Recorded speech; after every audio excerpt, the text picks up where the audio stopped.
Yeah, here. It was under President Obama that the mission in Afghanistan became all about assassinations, aka night raids. His CIA developed and deployed the zero-unit death squads in which Rahmanullah Lakhanwal reportedly served. Apparently, the horror of it shattered his mind. Just so you guys understand, like it's not.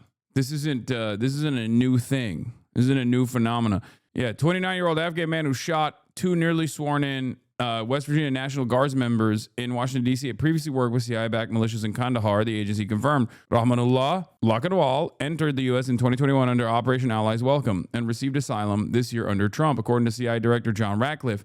Lakhanwal served in CIA-run counterterrorism units in Kandahar, including the Zero units, notorious squads used in night raids alongside U.S. Special Forces and long accused of extrajudicial killings and disappearances.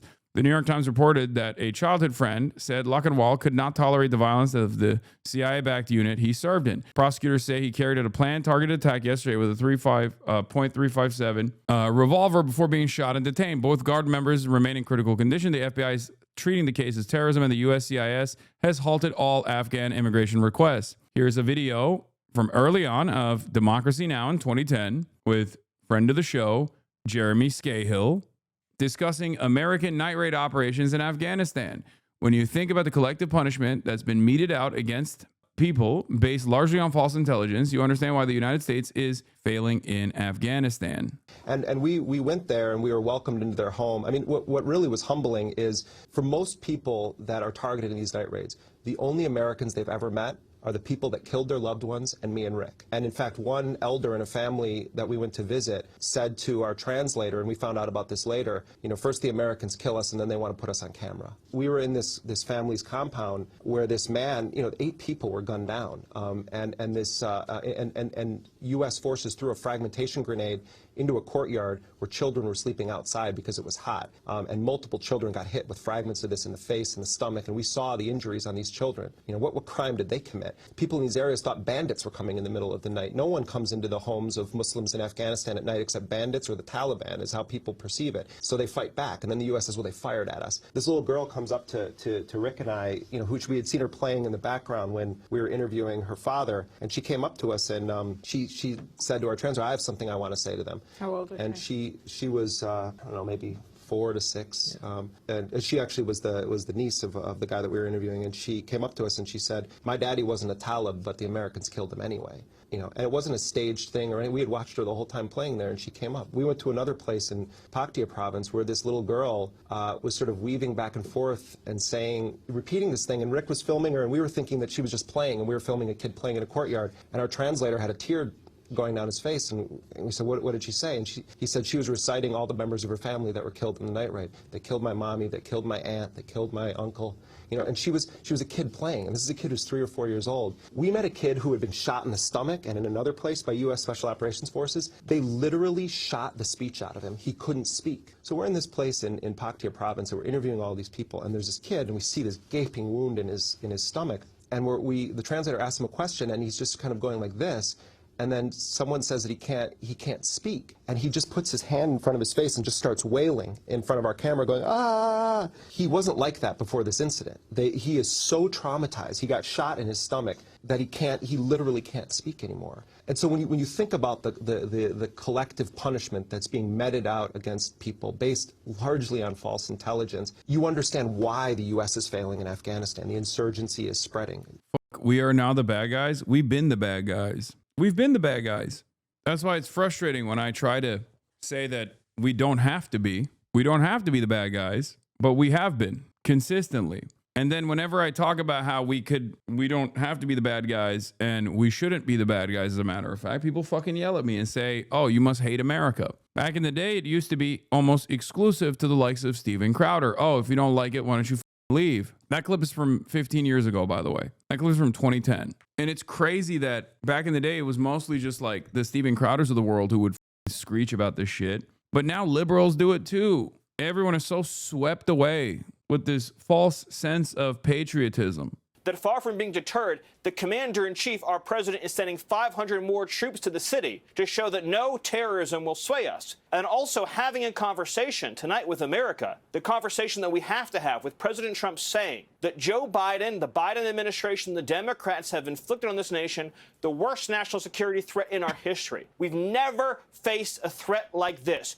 20 million people brought into our country from the most failed societies on earth. Afghanistan, Somalia, Libya, Iraq, brought here. No vetting, no conditions, no rules. Yeah, except everything you just said is wrong. Why did they fail? We failed them. We caused them to fail. And also, this guy was vetted. They're just lying. I don't know how else to explain it other than he's just lying. Islam failed them. Totally, dude. You're so right. You are the exact kind of dumbass that this freak ass Nazi is talking to. Okay. You are already tuned into that goddamn frequency. Yeah, totally, dude. It's Islam that failed them. Oh, God. Billions of Muslims worldwide. You are the real barbarian. I hope you understand that. This kind of moronic attitude is unironically this kind of moronic attitude that justifies all of the death and destruction that America engages in so that some faceless, lifeless corporate stooge can turn profit is infinitely more barbaric than anything that you consider to be lesser than you. You need to wake the up, dude. Islam has failed them, says the guy who got failed by the educational system. Yeah. For 4 straight years, they deluged this country. And now more blood is being spilled as a result. What you heard tonight from President Trump, the breaking news here tonight, is saying that his government is going to accelerate efforts to review every person added to this country over the last 20 years. He said, Muhammad Jihad, Durka. Brother's hitting 2003 lines right now. That's awesome.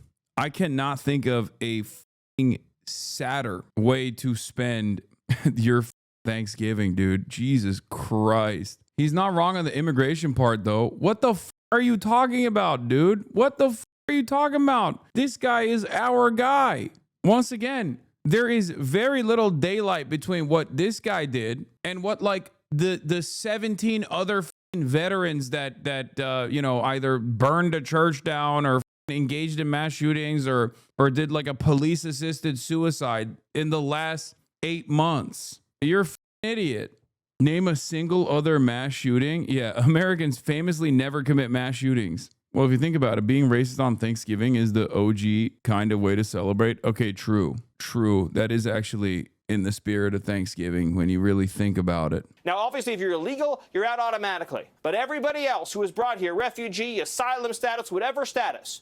I see all of this as like a coping mechanism. As conditions worsen and people are forced to see the contradictions, I think they just cope with it by being like, no, it's because they're this one. Well, this guy's Muslim. This guy's an immigrant. That's why. Yeah, don't look at like the 7 million different instances of this happening in the hands of like Americans in the identical fashion, you know? No. This is, well, we got to fix the migrant crisis. That's what it is. I don't know, man. Maybe we shouldn't be shipping 18-year-olds overseas so they can guard poppy fields so that the Pentagon can have his own drug running operation where they make money off of selling heroin to the European markets. And then in the process of shipping them over there, they get their brains broken. And then they come back and we don't even give them like the adequate medical care that they need. And then they feel some type of way. And also they have unlimited access to weapons. And some of them choose to take matters in their own hands and kill themselves individually. Others do it by way of suicide by cop. Some of them do it like this. None of this has to happen, by the way. None of it. And it should surprise no one, yet shock us and sadden us all the same what happened today. Stephen, that's also a president I know influenced by you and others as well, who is helping to lead the nation in prayer. And he's praying for those victims. He's praying for their families. He's praying for the other brave men and women in all types of uniform who wake up every morning and run toward the danger to protect our freedoms and our lives. Stephen Miller, thank you very much. God bless Katie and you and the family for Thanksgiving. Appreciate it. Stephen Miller, White House Deputy Chief of Staff. God bless America. Yes. God bless America. Prayer should help them with their bills. Yeah. You don't understand, dude. A lot of Americans are praying to make their Thanksgiving meals more affordable today. That's the other side of the story too. Totally working. You were right. A lot of people on X are speculating it's a false flag operation. Of course they are, dude. Our brains are fried. Everything sucks. People want answers. This seems like a neat little bow. The truth requires people to come to terms with the fact that their favorite, political leader, for example, all the way back to like Barack Obama, is somewhat responsible for this. Like American normalcy in the foreign policy side of things is directly responsible for it. They don't want that. That's like a tough pill to swallow. So they have to think like, no, this is different. It's just like we activated this guy so that they can do a false flag operation. It's the other side of the coping mechanism coin, right? Neo-Nazis look at this and go, well, he's brown, he's Muslim, he's migrant. And then other people look at this and think, no, it's not because we have CIA-backed death squads in Afghanistan, a country that we didn't have to be in at all, as a matter of fact. We had no business being inside of a country that we've actively destabilized for decades, even prior to our direct involvement with boots on the ground, military invasion and occupation. Part of the reason why I don't think is a false flag is because he's not Venezuelan. You know what I mean?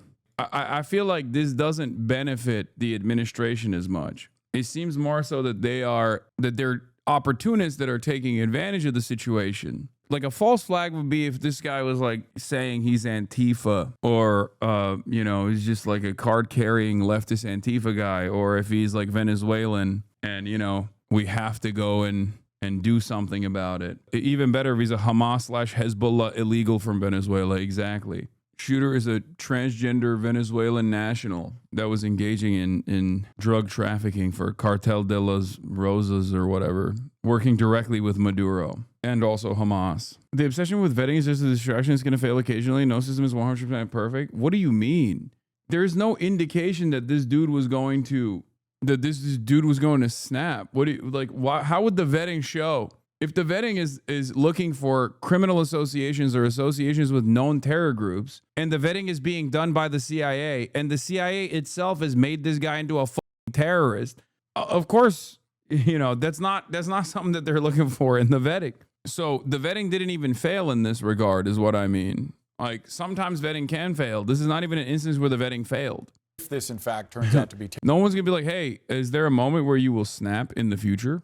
I wanted to go back to something that you alluded to a moment ago, and that is the suspect's previous relationship with the U.S. government and his work in Afghanistan, including with the CIA, according to Director John Ratcliffe. How do you read that relationship? Everything I've read that's open source available says that he served honorably and was trusted at a very high level. Like you don't get attached to a secret top secret unit with the CIA and special operations if you haven't been vetted even before the evacuation, right? So they trusted this individual quite possibly with their life. When he was 15 years old, he served honorably in the CIA death squad. The vetting was extremely successful. They just went like Alex Acosta. He's intelligence, leave him alone. MSM is honestly mentally ill. These are killers and they kill for America abroad. Serving honorably means killing well. Yeah, I mean, if your broader position across the board is that American foreign policy is good, and that is the uniparty position, and that is, of course, always going to be the position of every single person in mainstream news outlets, then you can't be like, yeah, this is a child killer. Like, this was a child who was trained to be a child killer in Afghanistan by our intelligence community. There will be no moments of consideration for why we did any of this stuff in Afghanistan. That's not a part of the conversation at all. That's it. I didn't consent. I'm just saying this stuff happens completely outside of our interests and without our consent at all. At most, they will justify it by saying, well, they're scary brown Muslim guys. They deserve to be ruthlessly slaughtered because they're barbaric, right? That's the most consent you will get manufactured. So you'll be on board with at least like the broader initiatives. Anyway, let's look at some theories. Number one, Laura Loomer is, this is what Laura Loomer said. They are directing their attention and anger towards a couple that I believe set up a GoFundMe for this guy before he did the shooting. Before committing Islamic jihad in our nation's capital yesterday, shooting two National Guardsmen, Rahmanullah Lakanwal, the Afghan Islamic terrorist, who committed this act of Islamic terror, was staying at a home in a man named Stanley Cretin in Bellingham, Washington. The terrorist was staying there with his wife and 5 sons. I screen recorded this GoFundMe, which has now been deleted. The GoFundMe was last updated on January 30th, 2023. Oh my God, from January 30th, 2023. The description of the GoFundMe says, this is Dan and Val, and we were fundraising for an Afghan refugee family who stayed at our home 2 months before finding permanent rental housing in Bellingham.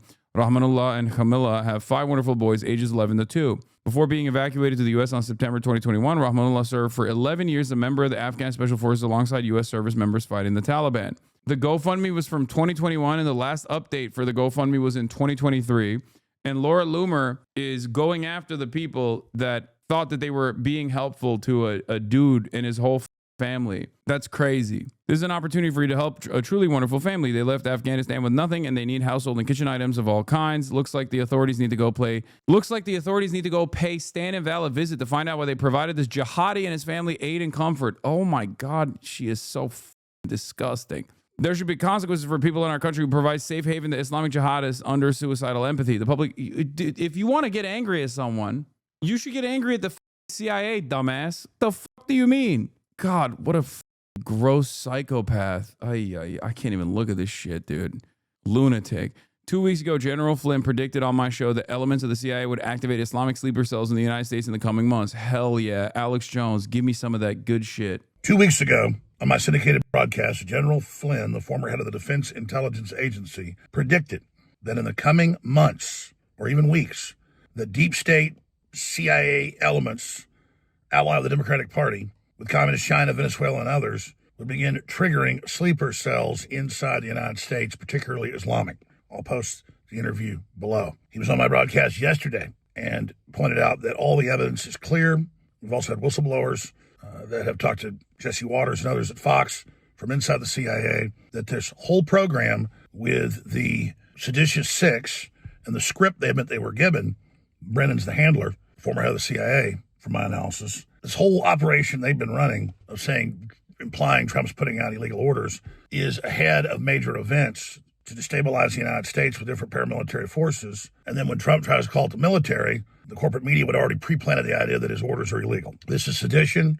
This is the prep phase for a violent coup. And I've been predicting it along with General Flynn as well. This is a very, very serious time right now. And now we know, as you see below, this has been released by CIA Director Ratcliffe. Laura Logan has posted the information, and she's got incredible intel connections. I'll just leave it at that, that this guy was part of a CIA strike force, and that's what his ID says, in Afghanistan. And, of course, her husband's been deployed over there for forever and was a leading commander. I just can't take him seriously, even if he has like moments of random clarity in all of the sea of bullshit Trump defense that he engages in.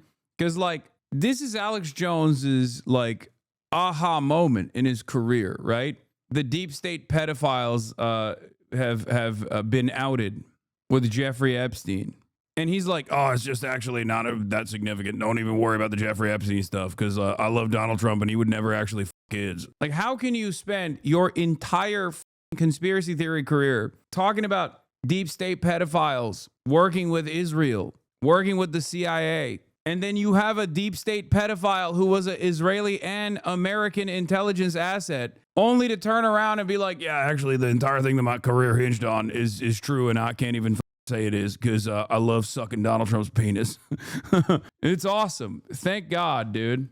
Yeah, that's right. I love sucking ding dong. Trump's ding dong to begin with. I gobble it. Also, yeah, troops on the streets. He yelled "Pasta Comitatus" constantly. Yeah, that's the other side. We got Palantir surveillance by a South African freak lizard person that even the normies look at and go, that's a lizard person. This guy's been saying lizard people are going to come and do mass surveillance at the behest of the deep state. And now they're doing it, but it's Trump doing it. So he has to be like, that's actually good. That's a good thing.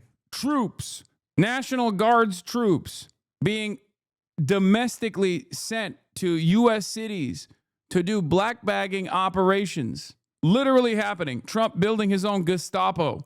Hundreds of billions of dollars being reallocated to Trump's very own secret police structure.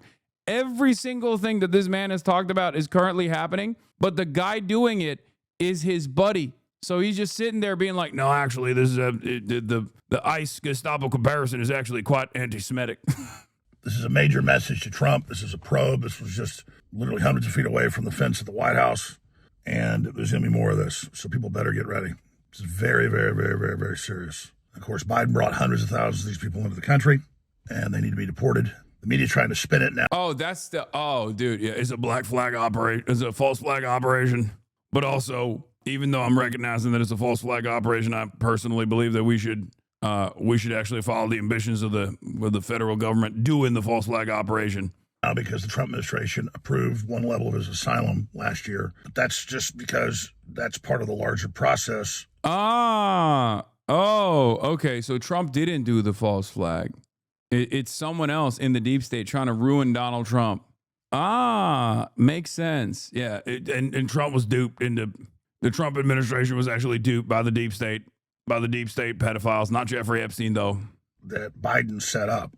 And now those policies need to be reversed. Yeah. How deep does the state go, man? And they need to go in and kick out all of these paramilitary Afghans, even if they, quote, work for the CIA. But this guy clearly is working for these very elements. Remember, John Brennan is a Muslim and a communist. He brags about it. People always are blown away by that. I mean, look it up. He brags about it in Arabic. And they're working with these different terror networks. And they use them as a covert army. John Brennan is a Muslim and a communist. That's f***ing awesome. I need to see what he means by this, because sometimes there's like, it's this. CIA Director John Brennan proudly acknowledges that he once voted for the communist candidate for president. That's got to be a trot, right? That tracks with, that has to be, he has to be a trot, right? I suspect. Because like he goes from voting and being a part of the communist movement during the Cold War to being the director of the CIA. That's trot behavior, the trot to neocon pipeline, you know? I don't know how he I don't know where the Muslim thing comes from. Not all trots, chatters, but like there are, come on, dude. Don't get mad at me, but like, are we serious about, like, it's always funny when people get mad at that shit. But the official Frank Wuko also elevated far-right conspiracy theories, including that Obama was not born in the U.S., John Brennan converted to Islam, Eric Holder belonged to the Black Panthers, and Huma Abedin has ties to the Muslim Brotherhood. What the fuck? A Trump official who suggested dropping nuclear bombs on Afghanistan is now responsible for arms control issues at the State Department.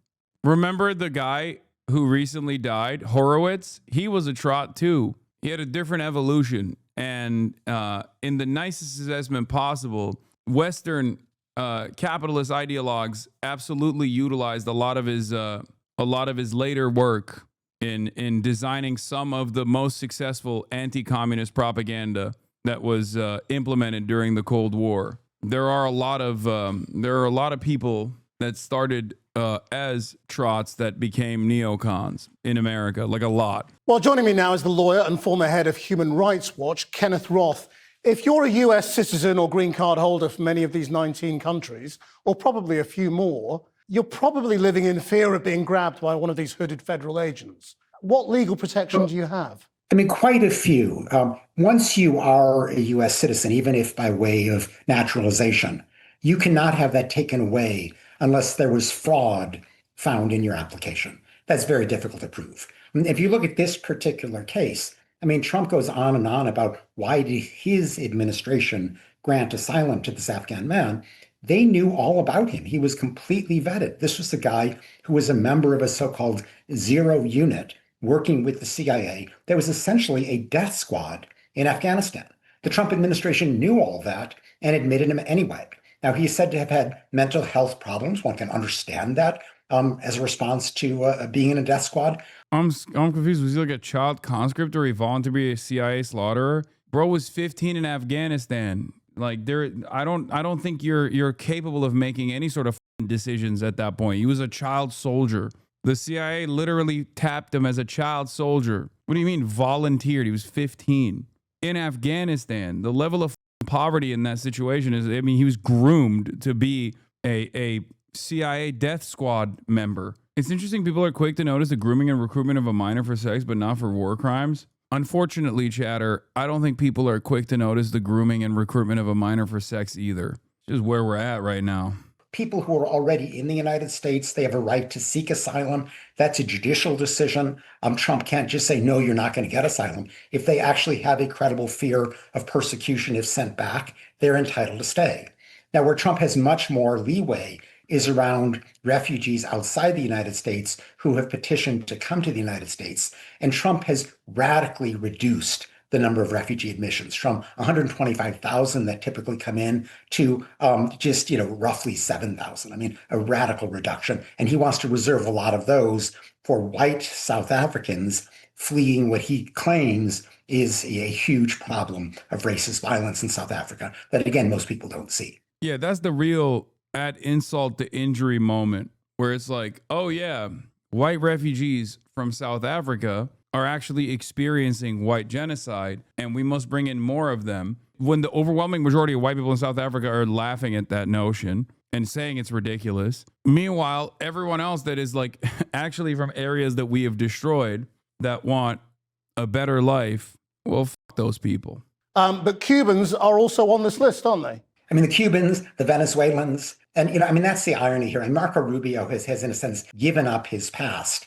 One appropriate response to this would be to say, okay, here was a guy who was committing summary executions on the U.S. government's behalf. Maybe we should stop supporting summary executions. But that's not what Trump is going to say. Yeah, why are we in Afghanistan for 20 years? Why do we have a outsourced death squad that is engaging in civilian executions? Maybe we should stop those things. It sounds pretty woke, I know. It's unacceptable. The death squads will continue. We're being woke here for saying maybe we shouldn't do those unimaginably violent things. Yeah, I mean, I brought this up yesterday. Exactly. This is a long shadow of the Phoenix program in Vietnam and similar death squad units in Guatemala, Colombia, and elsewhere put in place in the 1960s, which was also used as a model in Iraq and Afghanistan. This is a part of the American imperialist playbook. You go to the country, you take advantage of the pre-existing ethnic tensions or sectarian tensions. You create units of unimaginable violence that you outsource to the compradors, the native population. It gives you a sense of plausible deniability as well. We've done this everywhere. And then once the dust is settled and you quote unquote lose the war to the native anti-imperialist forces, you then bring those guys to the United States of America. You utilize them to create a steady flow of propaganda against the country that you just had to embarrassingly leave. This is a very common tactic. Sometimes it leads to blowback, like the Thanksgiving Eve instance of violence. Other times, even if you don't bring the compradors to the United States of America, they still end up doing devastating blows to the domestic population. 9/11 is an example of this, of course. And then we have the legion of PTSD brain-broken veterans that are also engaging in similar acts of unlimited super violence because they themselves have also been lied to. They have no options. They're experiencing all the pain with no help whatsoever. And then the only way to seemingly bring back control into their lives is by engaging in suicide by cop, or killing themselves and killing a bunch of other people, just like snapping. Are death squads that bad? Yes, chatter, they are that bad. The more information we can get and the more investigation that is going on 24/7 now, around the clock in Washington, the more we will find out about what actually happened in terms of this individual even being in this country and being in a position to ambush and shoot down an innocent young woman who was doing her duty to the people of this country. Let's talk more about that, because obviously, in order to make a case in a court of law, you are going to need evidence. What can you tell us about the evidence being collected right now at the alleged killer's home in Washington state? Yeah, I think this is a pretty open and shut, pretty simple case. It's actually very common. I guess the only thing that's unique about it is that the dude is brown, and an Afghan national as opposed to someone from Idaho. Because shit like this happens all the time. It happens incredibly frequently, as a matter of fact. It's just that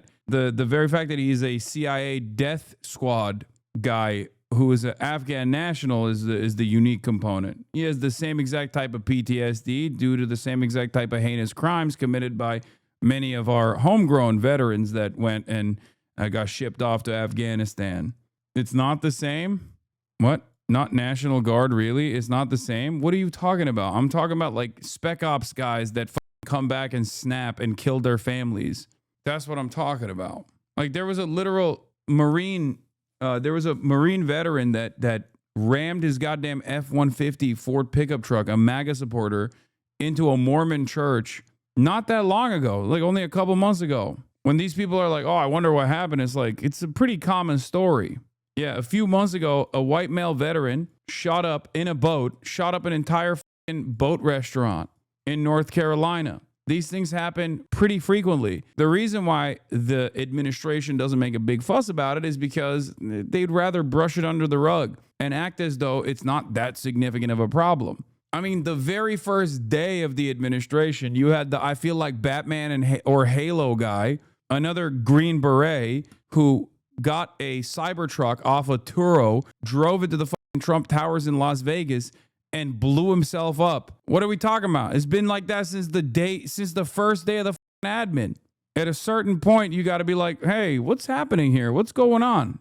Is this a real issue? Why is this happening? But that's not an easy narrative for many Americans to start thinking about, because that would require them to start thinking about why we're in Afghanistan, why we're in Iraq, why we're doing unlimited warfare all around the world. Is this productive? Is this useful? Should we be killing a bunch of fucking civilians overseas? You start questioning things like that, all of a sudden you're going to be awoke. And we can't have that.